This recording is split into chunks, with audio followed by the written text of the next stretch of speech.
Assalamualaikum warahmatullahi wabarakatuh. Perkenalkan, nama saya Ziauddin Saidin Alfaruda, NIM 182111030. Dengan video ini saya akan mempresentasikan rancangan studi kelayakan bisnis saya, yaitu Hampers by Punyaku. Tentang perusahaan ini, Hampers by Punyaku merupakan sebuah perusahaan yang bergerak di bidang kuliner, parcel, dan souvenir. Hampers by Punyaku dapat menerima segala bentuk keinginan pelanggan, baik dari segi kemasan maupun isi produk, atau bisa dikustomisasi sesuai dengan keinginan konsumen.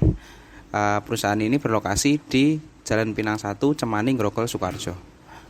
Latar belakang berdirinya Hampers by Punyaku yaitu karena adanya pandemi COVID-19 membuat berbagai macam kreativitas muncul. Hal tersebut didasari oleh berkurangnya kegiatan yang biasanya dilakukan oleh masyarakat dan seringnya masyarakat di rumah. Dikarenakan hal ini, saya mencoba untuk membuat sebuah kegiatan usaha yang tentunya sesuai dengan hobi dan kesukaan saya. Nah, berdirinya bisnis ini dilatar belakangi oleh hobi dan kesukaan tersebut, yaitu memasak, desain produk, dan juga fotografi. Dikarenakan hal tersebut, kami mencoba untuk mengolah keahlian kami menjadi sebuah bentuk usaha, yaitu usaha parcel makanan dan juga souvenir kit pandemi. Untuk secara singkatnya, awal mula berdirinya sebuah usaha kami berasalkan dari saudari saya yang pada kala itu hobi memasak dan membuat sebuah kue. Lalu karena berbagai komentar positif dari kerabat dan teman, maka kami mencoba untuk berkolaborasi dan memasarkan produk tadi dengan keahlian saya yaitu hobi mendesain sebuah produk baik segi aspek kemasan maupun pemasarannya, dan keahlian saudari saya yaitu memasak. Pada akhirnya bulan puasa tahun 2020 kami mencoba untuk membuat peruntungan, yaitu memasarkan produk pertama, yaitu Milky Pie dan Milky Pudding. Dalam strategi pemasaran awal, kami mencoba mempromosikan lewat kerabat dan juga teman-teman kami. Hingga pada akhirnya kami cukup punya modal, akhirnya kami mempromosikan lewat akun media sosial terkenal di Solo seperti @agenda Solo, Jajan Solo, dan lain-lain. Hingga kami mendapat atensi yang besar sampai saat ini. Tujuan awal didirikan sebenarnya adalah mencoba membuka segmen baru usaha, karena pada dasarnya kami bukan dari background memasak atau desain atau sesuai dengan tujuan usaha yang saat ini kami buat. Dan juga kami mencoba untuk peruntungan di kala pandemi COVID-19 dengan melihat keadaan masyarakat yang justru lebih konsumtif, dan karena pada akhirnya untuk saat ini tujuan saat ini kami adalah ingin mengembangkan usaha ini menjadi lebih luas dan besar. Nah, dari segi legalitas sendiri, perusahaan ini daftarkan pada Perseroan Komanditer atau CV. Legalitas itu dipilih guna mempermudah dalam melakukan transaksi, terlebih lagi jika mendapat orderan dari suatu perusahaan maupun instansi pemerintahan. Lain dari hal itu, CV ini juga dipilih karena biaya yang relatif lebih murah daripada perseroan terbatas, dan juga cara mendapatkan yang lebih simpel daripada cara yang lain. Dari segi perizinan, beberapa izin yang sudah dikantongi yaitu surat keterangan dari kelurahan setempat, NPWP, lalu ada SIUP atau surat izin berusaha untuk perusahaan, nomor induk berusaha, surat keterangan domisili perusahaan, dan izin analisis mengenai dampak lingkungan atau AMDA. Lalu dari aspek pemasaran, pasar yang sudah disasar saat ini bermacam-macam. Dari segi bentuk produk makanan, parcel, rata-rata peminat adalah dari perseorangan yang akan diberikan kepada orang lain atau sebagai hadiah maupun parcel lebaran. Sedangkan produk souvenir kit pasar yang sudah disasar adalah perusahaan atau instansi perusahaan tersebut. Biasanya digunakan dalam sebuah event, acara tertentu. Karena celah tersebut, kami membuat produk yang bisa dikustomisasi sesuai dengan keinginan atau perusahaan instansi yang memesan. Lalu untuk peluang pasar, peluang yang masih terbuka adalah pemasaran di luar kota, khususnya produk makanan. Memang sudah ada beberapa orang yang memesan dari luar kota, khususnya kota Jawa Tengah, area Jawa Tengah ya. Namun karena permasalahan pengiriman, hal tersebut belum bisa diwujudkan. Untuk produk souvenir kit sendiri, peluang yang kami tangkap adalah dari instansi pemerintahan sendiri, karena berhubungan dengan negara. Karena pada awalnya kami belum memiliki legalitas yang lengkap. Sehingga belum bisa menembus instansi pemerintahan. Selanjutnya adalah analisis SWOT atau analisis SWOT. strength atau kekuatan dari kami adalah segi pengemasan yang menarik, weaknesses-nya atau kelemahannya, segi SDM-nya kurang begitu memadai. Peluangnya adalah dapat menekan biaya produksi atau kontrol produk lebih murah, dan ancamannya adalah banyak model usaha yang mirip dan juga melambungnya harga makanan bahan pokok saat ini. Nah, ini adalah pemasaran produk harga jual, yaitu ada Milky Pudding, Milky Pie, New Normal Kit, dan Iftar Package. Untuk promosi, kami mempromosikan lewat Instagram @hampersbypunyaku sebagai katalog produk, dan promosikan lewat beberapa akun influencer yang ada di Solo seperti Agenda Solo atau Jajan Solo. Selain itu kami berkolaborasi dengan dan bekerja sama dengan beberapa produk di Solo seperti Ralana Living, ramuan bunga, dan lain sebagainya. Hal itu dilakukan tidak hanya untuk inovasi tapi juga promosi.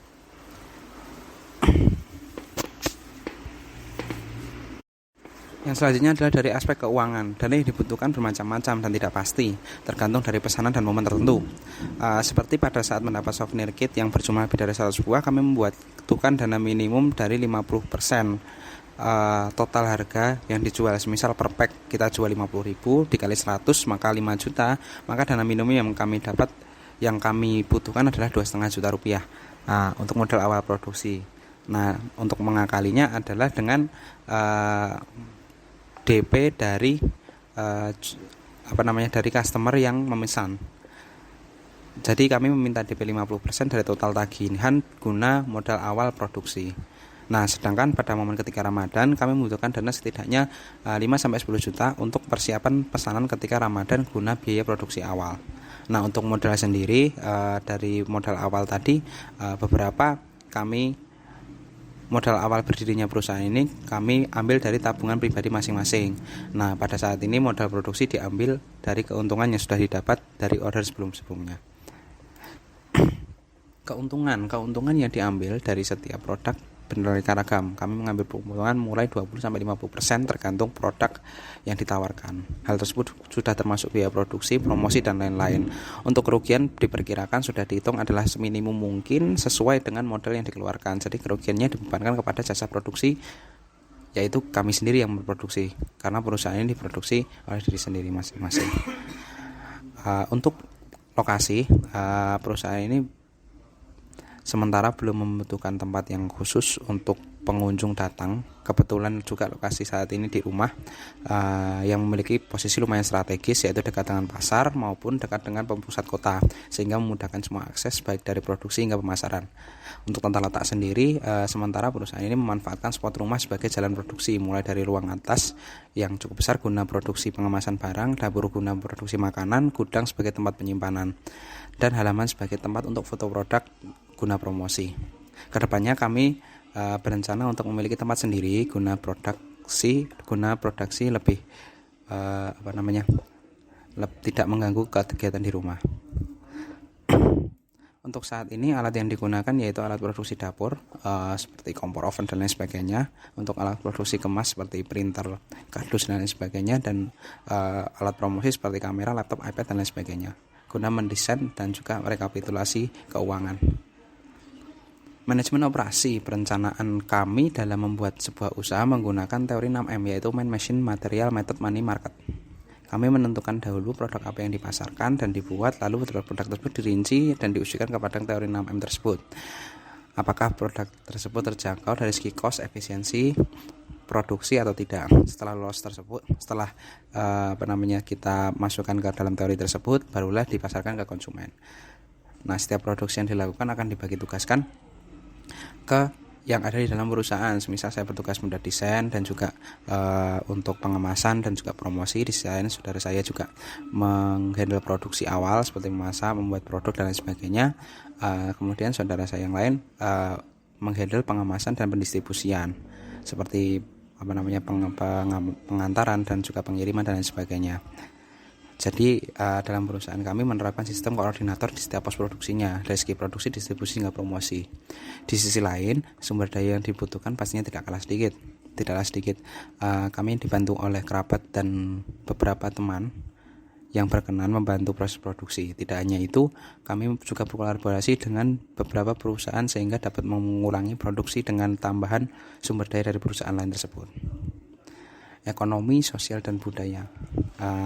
Alhamdulillah dari dampak lingkungan sekitar tidak ada jenis usaha yang tersaingi, khususnya di lingkungan sekitar tempat perusahaan. Justru pada prinsipnya kami menginginkan masyarakat sekitar lokasi perusahaan dapat terlibat dalam perusahaan ini. Contohnya ketika mendapat orderan yang berhubungan dengan menjahit, kami lemparkan kepada pekerjaan ini kepada tetangga sekitar yang mempunyai tempat produksi jahit tersebut. Hal ini kami lakukan karena setidaknya dapat membantu perekonomian masyarakat sekitar dan juga berhubungan dengan masyarakat dengan baik. Nah, untuk resiko real sendiri, resikonya adalah adanya cacat produk dan tidak lengkapan dari sebuah produk. Jadi misalkan ada sebuah produk yang cacat dan juga ada tidak sesuai, kami harus mengirimkannya ulang tanpa ada return biaya, atau kami harus mengembalikan uangnya secara penuh. Lalu yang kedua adalah ketidaksesuaian dari pesanan konsumen sehingga harus mengganti semua produk. Contoh misalkan desainnya tidak sesuai dengan apa yang disepakati, lalu kami menggantikan semuanya. Untuk resiko psikologisnya, adanya saingan bisnis yang tidak sehat dengan antara lain sehingga menjatuhkan salah satu dengan lawan secara yang tidak bersih.